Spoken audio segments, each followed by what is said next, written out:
നമ്മളെ കയ്യിലൊരു ഭണ്ഡാരം ഉണ്ട് എന്ന് സങ്കല്പിക്കുക. ഒരു കൊല്ലത്തിന് മേലെയായി ആ ഭണ്ഡാരം തുടങ്ങിയിട്ട് നമുക്കാണെങ്കിൽ അർജന്റായിട്ട് ഒരു 50,000 രൂപ ആവശ്യമുണ്ട്. അപ്പൊ ആരോ പറഞ്ഞു, നീ എന്തിനാ ഈ ടെൻഷൻ അടിക്കണത്, നിന്റെ ഭണ്ഡാരം തന്നെ പൊളിച്ചാ പോരെയെന്ന്. നമ്മൾ പറഞ്ഞു അതില് 50,000 ഉണ്ടാവില്ല. അയാള് നമ്മൾ തമ്മിൽ ഒരു വാശി പുറത്ത് ഭണ്ഡാരം പൊളിച്ചു നോക്കി. അയാൾ പറഞ്ഞു 50,000 മേലൊക്കെ ഉണ്ടാവും, കാരണം നീ കുറെ തവണ അതിൽ ക്യാഷ് ഇട്ട കഥ നമ്മളോട് തന്നെ പറഞ്ഞിട്ടുണ്ടല്ലോ എന്ന് പറഞ്ഞ് ഒരു ചാലഞ്ച് എന്ന അർത്ഥത്തിൽ ഭണ്ഡാരം പൊളിച്ചു നോക്കുമ്പോൾ കിട്ടിയ ക്യാഷ് 1,30,000 രൂപ. നമുക്ക് ഭയങ്കര സന്തോഷമായിരിക്കും. എന്താണ് ശരിക്കും ഇപ്പൊ ഇവിടെ സന്തോഷിക്കാൻ വക ഉണ്ടായത്? ഭയങ്കരമായിട്ട് സന്തോഷിക്കാൻ മാത്രം ഇപ്പൊ എന്താ വക? നമ്മൾ തന്നെ ഈ 1,30,000 രൂപ അതിലിട്ടത്, വേറെ ഒരാൾ 5 പൈസ ഇട്ടിട്ടില്ല. അപ്പൊ നമ്മൾ ഇട്ട ആ ക്യാഷ് അവിടെ തന്നെ ഉണ്ട് എന്നുള്ളതിൽ ഇപ്പൊ എന്താ സന്തോഷിക്കേണ്ടത്? ഇപ്പൊ ഞാൻ കയ്യിൽ കെട്ടിയിരിക്കുന്ന വാച്ച് പ്രസംഗം കഴിയുമ്പോഴേക്ക് കയ്യിൽ തന്നെ ഉണ്ട്, അതുകൊണ്ട് ഇപ്പൊ സന്തോഷം ഉണ്ടാവും. ഞാൻ വെച്ച ക്യാഷ് ഭണ്ഡാരത്തിലുണ്ട്. പിന്നെ എങ്ങനെയാ സന്തോഷിക്കാനുള്ള കാരണം എന്ന് പറഞ്ഞാല് നമ്മൾ അത്ര പ്രതീക്ഷിച്ചിട്ടില്ല എന്നുള്ളതാണ്. അപ്രതീക്ഷിതമായി ഇത്രയും വലിയ സംഖ്യ കിട്ടിയപ്പോൾ സ്വന്തം പണമാണെങ്കിലും നമുക്ക് വലിയ ഹാപ്പി ഉണ്ടാവും.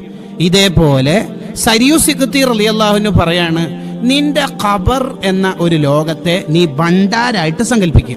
എന്നിട്ട് 10ന്റെ നോട്ട്, 5ന്റെ കോയന് കണ്ടാളോടെല്ലാം സലാം പറയാ. ആരെങ്കിലും സലാം പറഞ്ഞ വഅലൈക്കും അസ്സലാം എന്ന് മാത്രം പറയുന്നതിന് പകരം റഹ്മത്തുള്ളാന്നും കൂടി കൂട്ടിയിട്ട് 20ന്റെ നോട്ട് ഇടുക. ഇനി ബറക്കാത്തും കൂടി കൂട്ടിയിട്ട് 30 ആക്കുക. ഡെയിലി കുറെ സലാത്ത് എല്ലിയിട്ട് 2000ന്റെ നോട്ട് ഇടുക.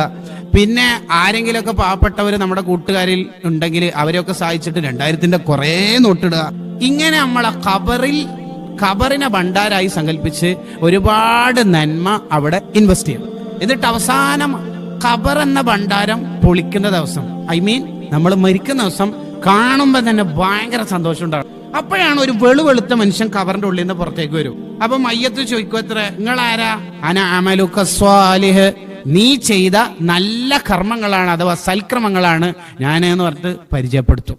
ഇങ്ങനെ നമുക്ക് ഖബറിനെ ഭണ്ഡാരായിട്ട് സങ്കല്പിച്ചിട്ട് ഖബർ പ്രകാശിപ്പിക്കാൻ പറ്റിയ 3 കർമ്മങ്ങളെ കുറിച്ചാണ് ഇന്നത്തെ എപ്പിസോഡിൽ പറയുന്നത്. എല്ലാവരും ജീവിതത്തിൽ ഇത് നിർബന്ധ ബുദ്ധിയ ശീലമാക്കണം. അള്ളാഹു തൗഫീഖ് ചെയ്യട്ടെ. 1, എല്ലാ ദിവസവും മഗ്‌രിബിന് ശേഷം, മഗ്‌രിബിന്റെ ഇശാഇന്റെ ശേഷം ആവലാണ് നല്ലത്, ഉറങ്ങണതിന് മുമ്പ് ആയാലും മതി, സൂറത്തുൽ മുൽക്ക് പാരായണം ചെയ്യുക. അഥവാ നമുക്കൊക്കെ അറിയുന്ന പോലെ തബാറക സൂറത്ത് പാരായണം ചെയ്താൽ ഖബർ പ്രകാശിക്കും. ഖബറിനെ നമുക്ക് സന്തോഷമുള്ള വീടായിട്ട് നമുക്ക് മാറ്റാൻ കഴിയും. സൂറത്തുൽ മുൽക്ക് നിത്യമായി പാരായണം ചെയ്യണം. ഇനി എന്തെങ്കിലും ക്ഷീണം കൊണ്ടോ മറ്റോ ഉറങ്ങിപ്പോയാൽ രാവിലെ ഓതിയാൽ മതി. അതിന്റെ അർത്ഥം എപ്പോഴും ക്ഷീണം കൊണ്ടോ അർണം കൊണ്ടോ ഉറങ്ങണ്ട, നമ്മൾ രാത്രി തന്നെ ഓതണം. മുത്തുനബി സല്ലല്ലാഹു അലൈഹി വസല്ലമ തങ്ങള് തബാറക സൂറത്ത് ഓതാതെ ഉറങ്ങാറില്ലായിരുന്നു എന്ന ഹദീസിലുണ്ട്. നബി സല്ലല്ലാഹു അലൈഹി വസല്ലമ തങ്ങളെ